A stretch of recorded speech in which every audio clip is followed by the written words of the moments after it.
Video start होती है और हमारा मेन कैरेक्टर बोलता है कि माउंटेन स्काई को छोड़ने के बाद मैं कैपेबल तो था लोगों के मन की बात सुनने का, पर मैं उस समय एडवांस नहीं किया था जिंगवान ईस्टवर्ड में। पर अब मेरे पास रिस्पॉन्सिबिलिटी है सोजिन की और मैं अब कोई भी सोचने या समझने की स्थिति में नहीं हूँ वेट करने की। और वैसे भी मैंने देखा है कि उन लोग वार्डिंग सेक्ट शॉर्ट्समैन्स झुक रहे हैं कुनलुन सेक्ट के आगे। वो तभी एक आवाज आती है कि इस धरती में क्या हो रहा है। वो बोलता है कि आप अवेयर है कि जिंगवान में क्या चल रहा है? क्या आपको पता है कि वो सारी जगह जो थी वो 10 पिलर्स में डिवाइड हो चुकी है? वो बोलता है क्या तुम मुझे इसे एक्सप्लेन में डिटेल कर सकते? वो अब वो बोलता है कि पास्ट में जो डिवाइड था वो भी मरीन के अलायंस से, जो कि रेडिएंट हेवनली कल्ट में था। पर आपके स्वॉर्ड इमॉर्टल फाइट के बाद हेवनली डीवन सेक्ट से जिंगवान एंजॉय कर रहा था शॉर्ट पीरियड टाइम की पीस को। पर तभी सारे लोग गैदर हुए और उन लोगों का गोल एक ही था, इसलिए उन लोगों ने फॉर्मेशन बनाया मोरीन के अलायंस के बिना और उन लोगों ने 9 फोर्सेस में डिवाइड किया, जिसमें से फर्स्ट फोर्सेस का नाम था, फर्स्ट का था divine martial art alliance, second था मैरियट पॉइजन क्लैन, थर्ड का था रेडिएंट स्वॉर्ड क्लैन, फोर्थ का था twin dragon alliance, child autumn island, overall crystal, northern sea palace, southern dragon fortress, एरवा अलायंस और साथ ही साथ रेडिएंट हेवनली कल्ट। इन सबको मिला के ये 10 पिलर्स बने। वो बोलता है कि ये जो प्रीवियस रेडिएंट था हेवनली कल्ट कंबाइन, ये सारे बन गए 10 पिलर्स। वो बोलता है अच्छा तो ये है सुप्रीम मार्शल आर्टिस्ट, ये भी बन चुके हैं। वो बोलता है हाँ आप सही समझे। वो बोलता है कि वो छोटे बेवकूफ लोग, क्या उन्हें लगता है कि वो अपने ग्रुप को संभाल सकते हैं?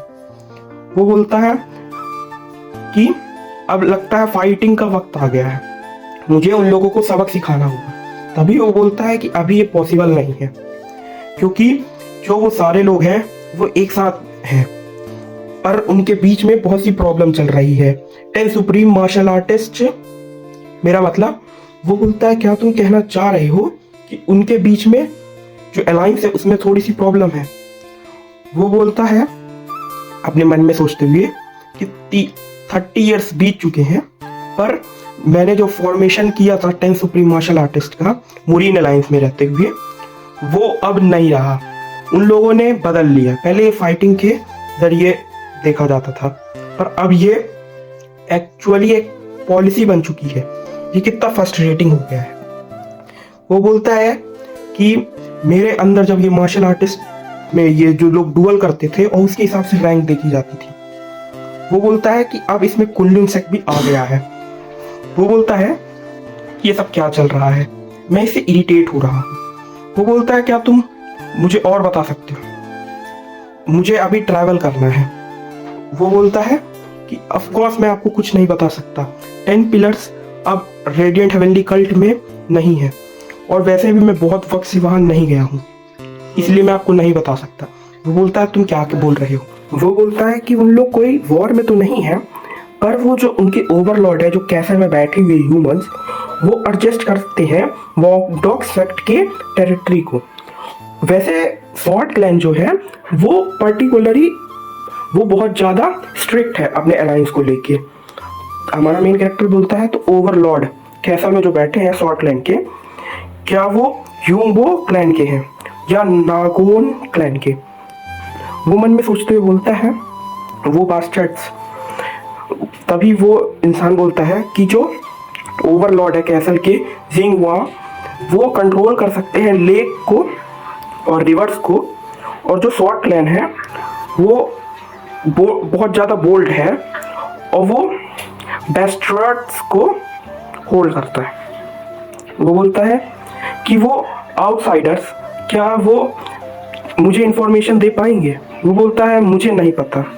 वो बोलता है कि अब 30 साल बीत चुके हैं, बहुत से चीज़ें बदल गई और मेरे पास बहुत से सवाल हैं, उसमें से मैं तुमसे एक लास्ट सवाल पूछना चाहता हूँ। वो बोलता है ठीक है, क्या तुमने माउंटेन या नॉर्थन रोड के क्योटिक चीज़ों को देखा?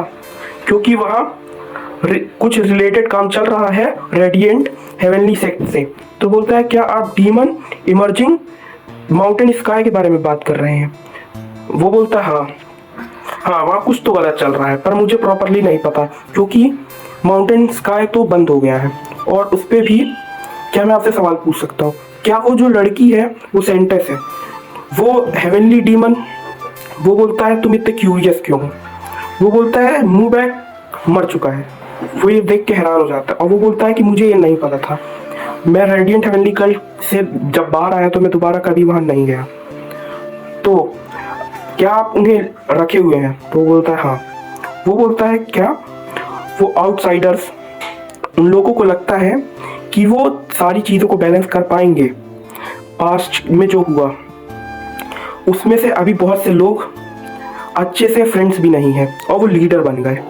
उन्हें लगता है कि वो इन ग्रुपों को अच्छे से चला पाएंगे।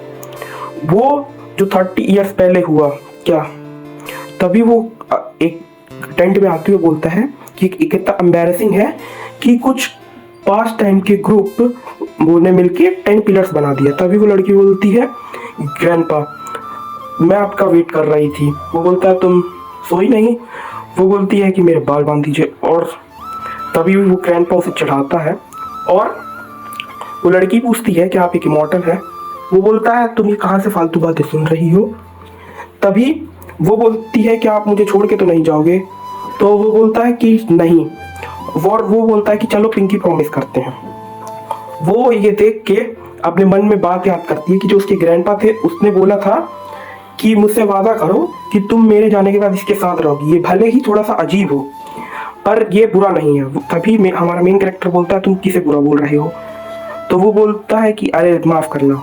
और वो बोलता है कि मैं तुम्हारी मॉम को जानता हूँ, वो मेरी डिसाइपल थी।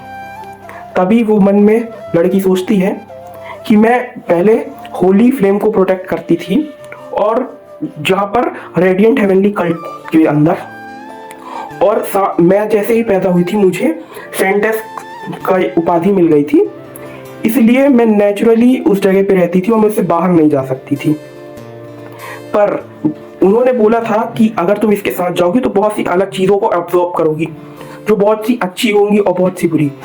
और जैसा ग्रैंडपा ने बोला था कि हाँ बहुत सी बुरी और बहुत सी अच्छी चीज़ थी, पर मैं डरी नहीं क्योंकि मेरे साथ ग्रैंडपा थे सेव करने को। और तभी वो पिंकी प्रॉमिस कर लेती है और वो बोलती है कि मैं बाहर खेलने जा रही हूँ। और वो खेलने जा रही रहती है, तभी बोलती है कि देखो ये सब मुझे घूर रहे हैं। तभी हमारा मेन कैरेक्टर बोलता है कि घूरना बंद करो। तभी वो उन लोगों के पास आती है और बोलती है मैंने आपको कहीं तो देखा है, मैंने आपको होली फ्लेम के अल्टर में देखा है, डीमन हेवनली फेस्टिवल में। Demon heavenly festival heavenly radiant cult का एक बहुत बड़ा फेस्टिवल है जहाँ पर सभी आते हैं और वो सब वहाँ उस जगह में गैदर होके उसे एंजॉय करते हैं। वो लोग उसे बात नहीं कर रहे थे, पर तभी चीफ आता है और बोलता है, और इसी के साथ चैप्टर खत्म हो जाता है। Thank you for watching.